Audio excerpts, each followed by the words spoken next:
Olá, amigos do YouTube, amigos do Facebook.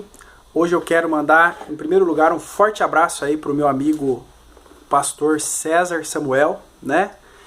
E um forte abraço aí, pastor César. Que Deus te abençoe, que você tenha sabedoria, conhecimento, discernimento para conduzir aí as ovelhas, né, o rebanho de nosso Senhor Jesus Cristo. E hoje nós vamos estudar o capítulo 6 do livro de Daniel. É um capítulo totalmente aí emblemático, né? Daniel na cova dos leões, né? É conhecido por todos, né? E nós vamos estudar esse capítulo. É bom lembrar do estudo da semana passada, né? Que nós estudamos sobre Belsazar. Belsazar, ele foi morto por Dário, né? Mas antes de morrer, ele colocou Daniel numa posição elevadíssima. No capítulo 5, versículo 29, nós vemos aqui, ó. Então mandou Belsazar que vestissem a Daniel de púrpura e que lhe pusessem uma cadeira de ouro ao pescoço.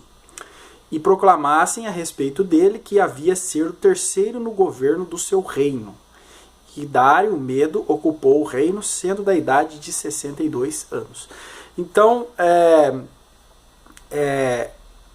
Belsazar, antes de partir, ele deixa Daniel como terceiro no governo, né, no reino. Então Daniel ele tinha uma posição política muito elevada ali. Mas naquela mesma noite que Daniel recebeu essa promoção, o rei, aí o Belsazar, foi morto, né? E Dário, o Medo, assume, né, cumprindo-se aí o sonho de Nabucodonosor em que Babilônia seria sucedida pela Média e Pérsia, pelo Império Medo-Persa, né?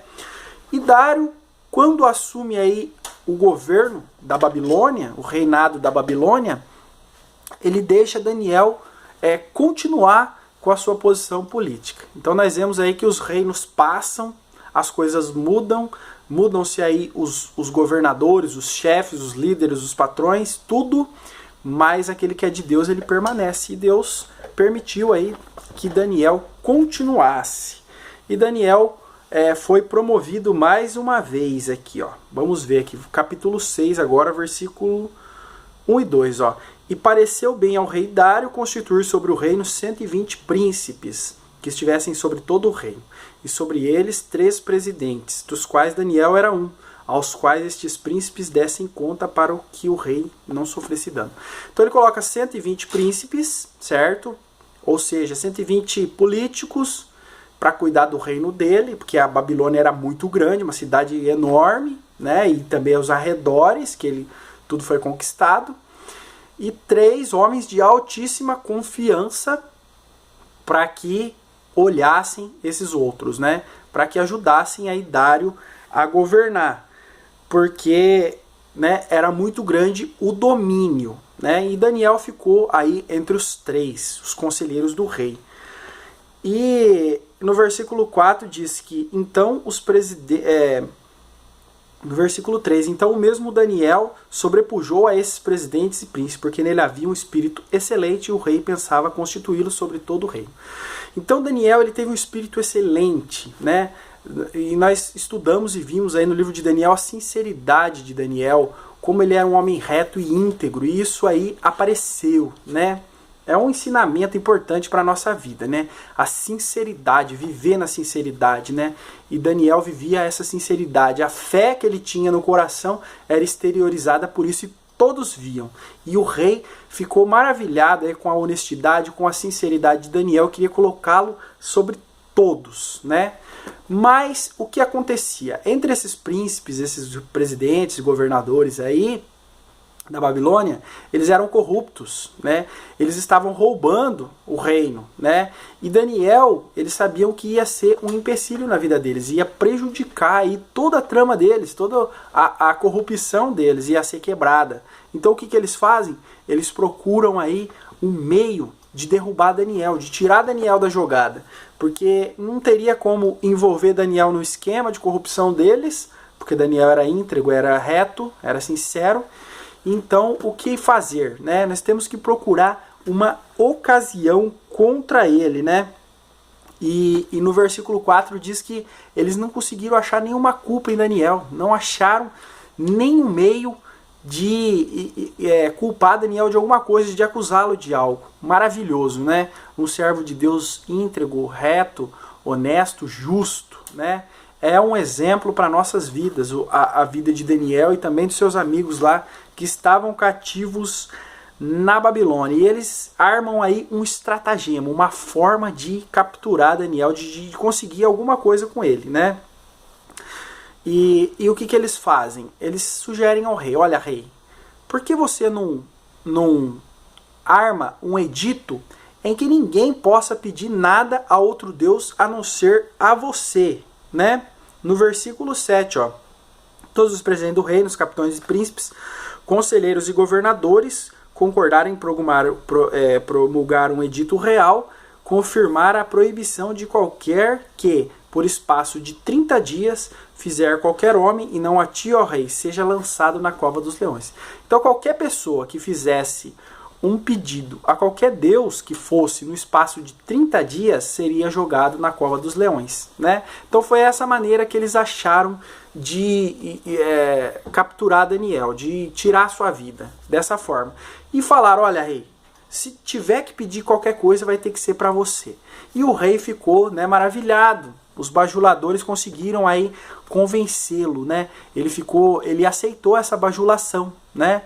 E ele quis ser elevado ao status de Deus. Então ele fez aí esse decreto: quem fizesse qualquer oração a qualquer Deus que não fosse e não pedisse a Dário, seria lançado na cova dos leões.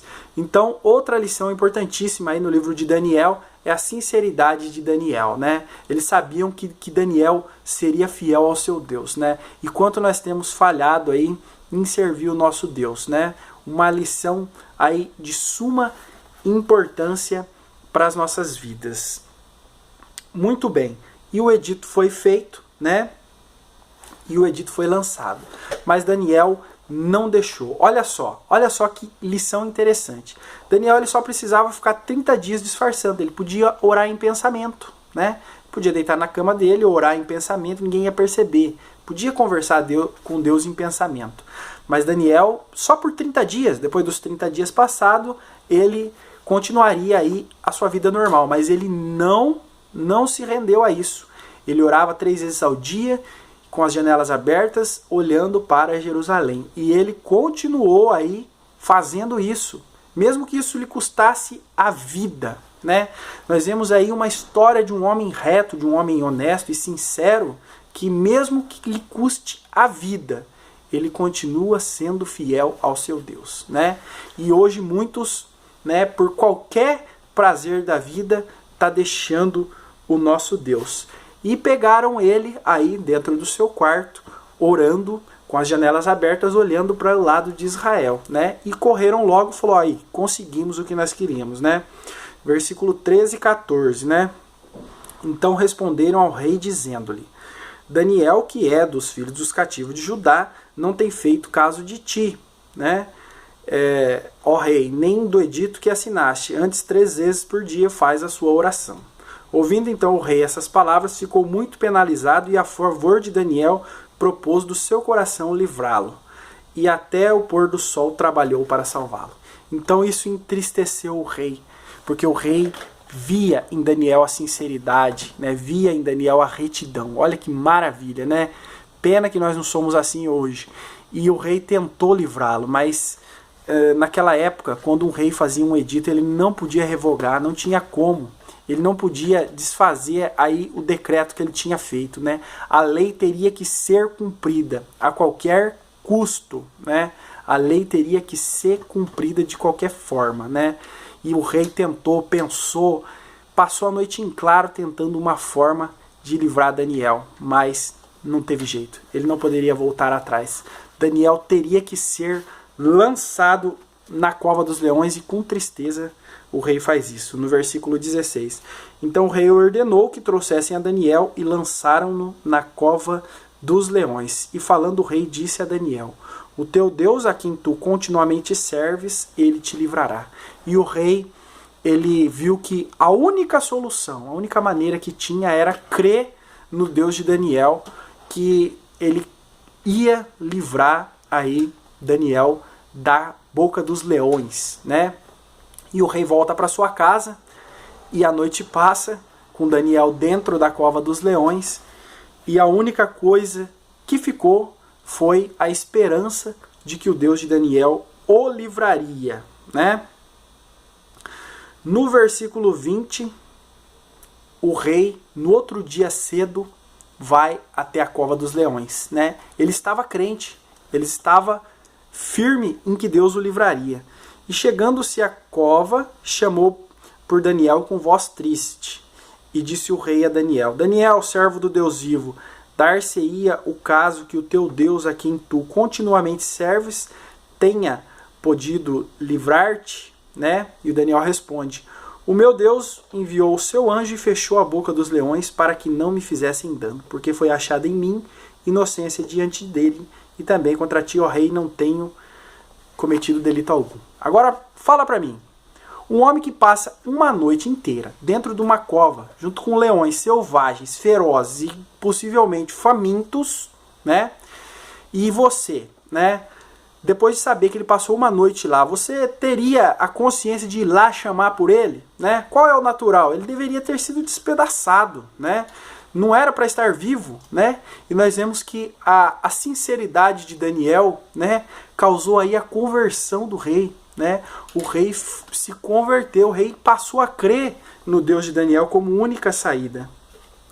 E no versículo 23, então o rei se alegrou em si mesmo e mandou tirar Daniel da cova, né? E Daniel foi tirado da cova. O rei passou a crer no Deus de Israel. Muito maravilhoso, né? Mas Deus foi bom para Daniel, pela sua sinceridade, o livrou da cova dos leões, pelo seu proceder, pelo seu viver. Mas aqueles bajuladores, aqueles corruptos que fizeram toda essa trama, todo esse estratagema, com certeza não ficaram impunes, né? Versículo 24. E ordenou o rei, e foram trazidos os homens que tinham acusado a Daniel, e foram lançados na cova dos leões, eles, seus filhos e suas mulheres. E ainda não tinham chegado ao fundo da cova quando os leões se apoderaram deles e lhes esmigalharam todos os ossos. Então, o servo fiel de Deus, Deus o livra, né? E aquele que persegue a obra de Deus, persegue os filhos de Deus, será despedaçado um dia, né? Hoje nós vivemos no tempo da graça, mas um dia Deus há de julgar tudo isso. Então, para nós crentes, serve a lição de sermos íntegros, fiéis, sinceros, né? Para que Deus trabalhe em nossa vida. E para os ímpios serve a lição de que não brinque com Deus de Israel, né? Um dia ele pode te despedaçar. E no versículo 26, para encerrar, o rei faz um edito que todas as nações deveriam temer e temer o Deus de Israel, o Deus de Daniel. E o nome de Deus é exaltado. Então, mesmo nas tribulações, mesmo nas cadeias, mesmo no todo maior sofrimento que passe, né? Servir a Deus é muito bom, é válido e a nossa vida deve ser engrandecida pelo nosso proceder. Obrigado e compartilhe.